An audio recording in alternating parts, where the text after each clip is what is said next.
Om Shanti Avyakti Parivar. Welcome to today's episode of Happy World of Avyakti Angels. Today we're here with Sister Sia. Om Shanti, Sister Sia. Would you like to introduce yourself? Om Shanti, Avyakti Parivar. Om Shanti, Mohini Didi. Om Shanti, Brother Adi. Yeah, I'm Sia, and I'm years old. I'm from Michigan, and I've been in knowledge since I was 3. Wow, so today we have an experienced soul with us for our episode of Happy World of Avyakti Angels. So today we will jump right in with our Bhog message. What did you like from the Bhog message? So, from the message today, I really liked how we have to make effort with like our full we have to make full effort with all seriousness, but we also have to have the contentment and lightness that we have all of these treasures and all of our attainments, because as Mohini Didi said, when you're thinking of all of these attainments, all of the treasures that you're getting from Baba, that effort becomes easy and we become really content in our lives. So I think one thing that really stuck out to me was being content, being happy with all the treasures that you have, but also making the full effort and having full seriousness in the study as well. So I want to ask you, what do you like from the Vogue message? Yeah, from the book message, it was really deep. I like the same thing about how if even if we do effort, it should have contentment. It should have bhavna, as people say. If it's just bland, it won't have much power to it. Baba says that we're all of us are his servers, and all of us have special jobs. So I'm sure that I will keep this in my intellect. And even when I feel like I don't have importance in this situation, I will remember this point and say that Baba said that I'm Baba's helper. So, in some form or another, I will be in Baba's plan. I will serve for Baba. So, that's what I liked. Yeah, I really like that point as well. It was very deep, the message today. In the Murli today, Baba was also talking about the deity form. I always remembered that Didi said that she envisioned a little goddess inside her. What do you do to invoke your deity form? Do you have a little goddess inside you too? Yeah, I really like that, having like a little goddess inside that's so pure and full of all the virtues and qualities. And yeah, to invoke my deity form, I imagine myself in the golden age with like all those royal qualities that they have there. And I feel like I have all of the qualities, all of the powers, and I'm able to really bring that out and be an example for the rest of the world. I think that's really important in the deity form, is like being able to be that example for everyone else as well, and just sharing that knowledge with the people around you is really important. Yeah, I feel the same. What I view the deity form as is really just as a bestower. I don't view it as I am this today, I am that tomorrow. These are my qualities. All I view myself as is a bestower.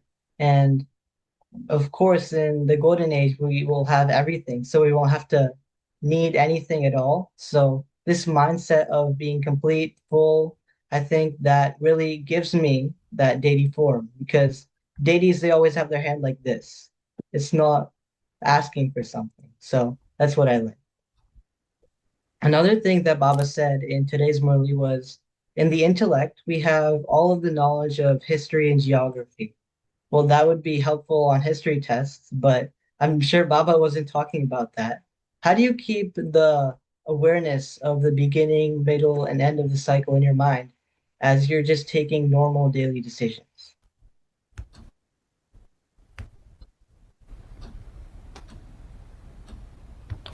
Sorry.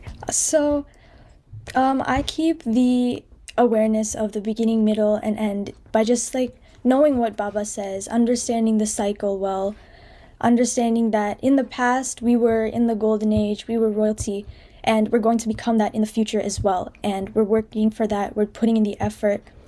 we're listening to Baba's Murli and imbibing all of that knowledge in order to become that perfect form that we are working towards in the golden age. So I think just keeping that awareness of, oh, this happened in the past already. I was I was royalty in the golden age in the past, and I'm going to become that again in the future. I think that's really important. And also knowing that like any situation that comes up now has already come up in the past before, and I've already gone through that situation, and I'm going to go through it again in the future as well when the cycle repeats. So just understanding that all of these situations have come, they've come in the past, they're going to come again, and just having that awareness that they're going to repeat, and just making sure you understand that is something that I value and keep in my awareness. So, Yeah, what I do about the you? same. How do you do the same? Yeah, I do the same thing by, you know how Baba said in today's Murli, he said, I think just before that, that success is my birthright. In any way, in any situation that I have, like how you said, I know that I'm going to pass this. I know that I've already passed with honors. And also another aspect of it, I think, is when I'm not in Baba's environment, when I'm outside, how Didi said that even the comfort of a chair, that also we should get rid of. So I feel like the awareness of a greater goal, a greater story of the beginning, middle, and end, I think that helps me be aware of, oh, I should be detached from this, that, my chair. And it really also helps to strengthen that bodylift stage.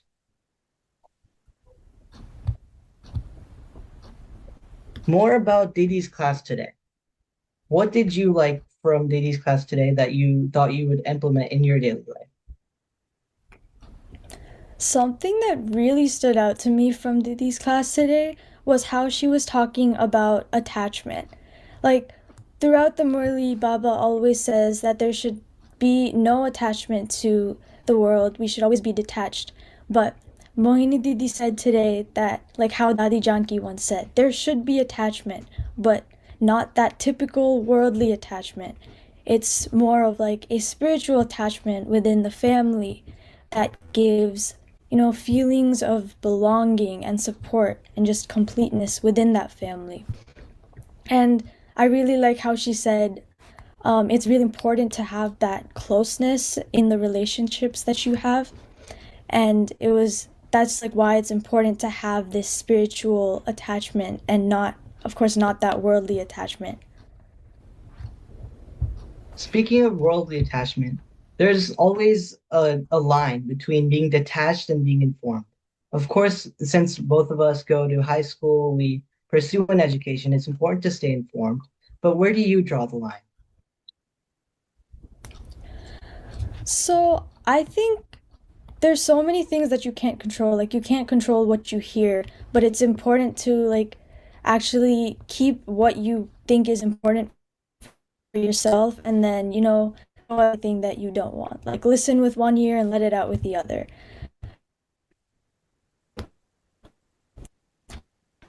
There's so many things that are going on. It's not necessary to keep all of that to you in any way.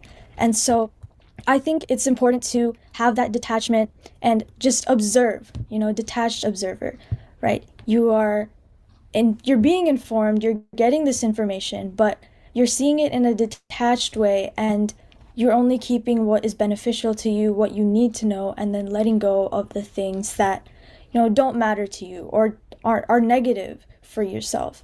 And it'll just help with your stage, making you more stable.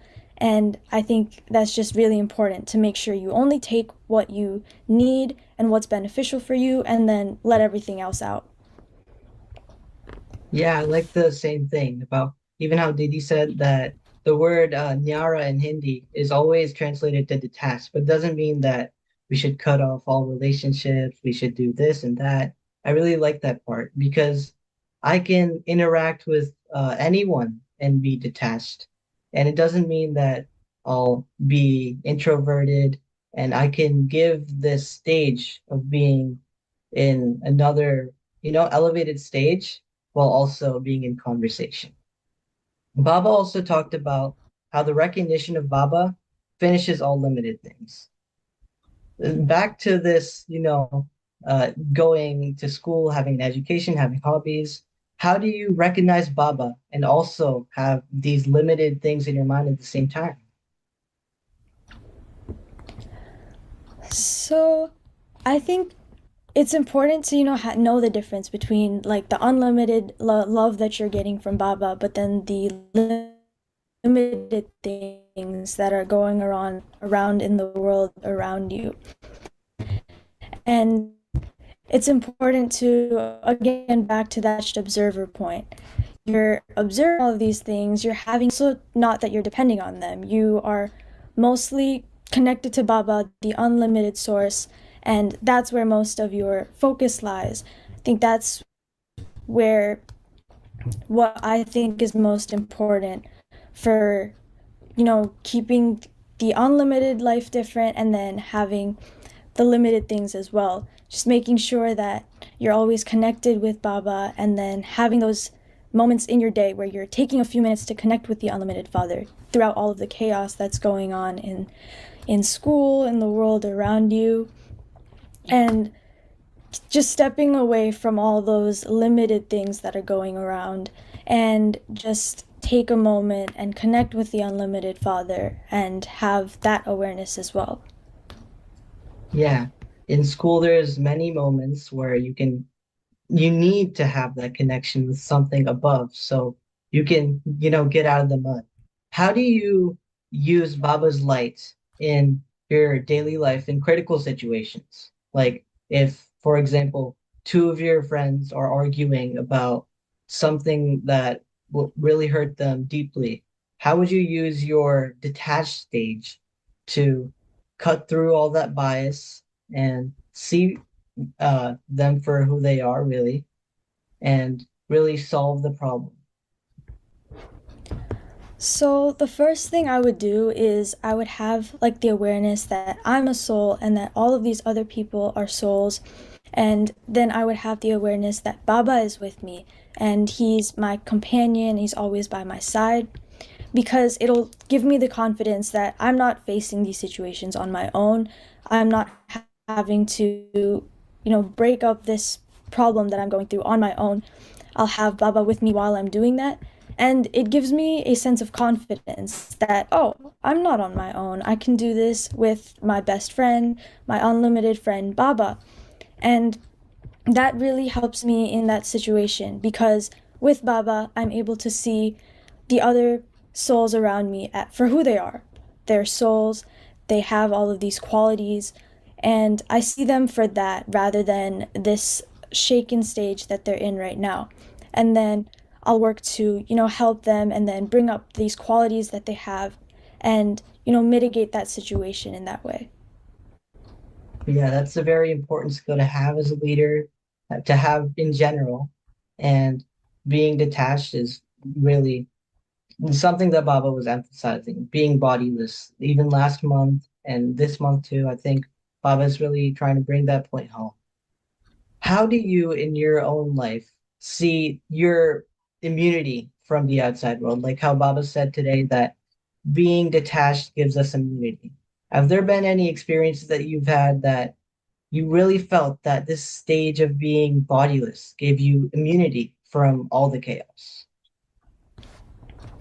Yeah, so I feel like there were many instances where I was, feeling kind of nervous, maybe, or a little bit anxious about whatever situation is going on. And then I used Baba as my companion, and then I became detached from that situation to help me get through it. Like, for example, a few days ago, I was asked, like, last minute to take part in some 15-minute, like, interview or conversation kind of thing. And it was in front of an audience, and I got pretty nervous because it was last minute, no preparation. And so before I went on for that, I reminded myself that I'm a soul. I invoked that bodiless stage and made sure that Baba was in my awareness as he's my companion. And I did that entire thing with a detached view, saying that Baba is doing this for me. He's doing it through me, and I'm doing it with him. So it really helped me get through that situation by being detached from it. And again, it just boosted my confidence and helped me just get through it while keeping that stable and unshakable stage. Yeah, I had that same exact experience 4 days ago when I was asked to start this series. So I can really relate with that point. So, anyways, thank you, Sister Sia, for your time today. And I really enjoyed this chit chat conversation. And thank you, Avyakti Parivar. Om Shanti.